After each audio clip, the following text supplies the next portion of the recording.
Today we will discuss about main features of poster.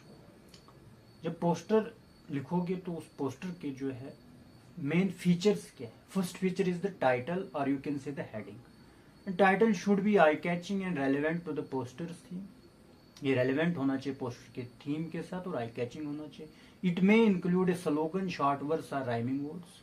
में rhyming words भी हो सकते हैं, स्लोगन हो सकते हैं and short words.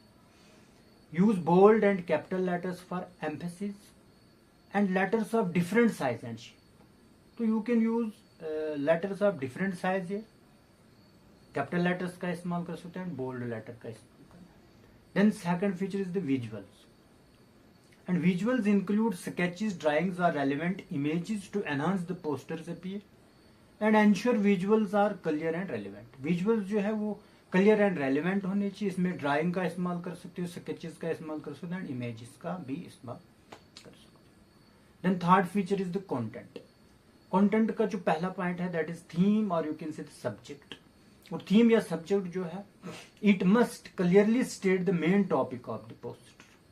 Then second point is the description or you can say the details, and it provide concise information related to the theme including specifics like date, time and venue for events. अगर कोई event organise करने के लिए आप poster बना रहे हो तो उसमें डेट, टाइम एंड वेन्यू का होना बहुत जरूरी है और कंसाइज इंफॉर्मेशन होनी चाहिए. Then essential information. Essential information में क्या है? It include name of issuing authority and contact details for inquiries.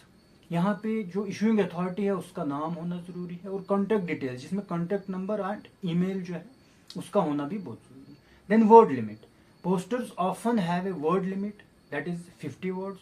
So be concise and to the point. इसमें 50 वर्ड जो लिमिट है वर्ड की, तो ये कंसाइज होना चाहिए, to the point. Then fourth feature is layout and expression.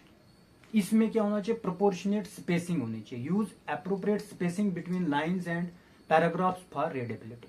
तो इसमें जो स्पेसिंग है लाइंस एंड पैराग्राफ्स में वो एप्रोप्रिएट होनी चाहिए. क्रिएटिव डिजाइन होने चाहिए. Use different font sizes and styles and colours to highlight important information. इसमें आप स्टाइल का इस्तेमाल कर सकते हो, फॉन्ट साइज का इस्तेमाल कर सकते हो अलग अलग तरीके से, और कलर्स का भी इस्तेमाल कर सकते हो जो हाईलाइट करेंगे important information.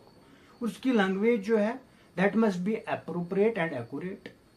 And finally the clarity. Ensure the message is clear, concise and easy to understand. जो पोस्ट में आप मैसेज देने जा रहे हो वो क्लियर होनी चाहिए, कॉन्साइज होनी चाहिए एंड इजी टू अंडरस्टैंड होनी चाहिए. थैंक्स.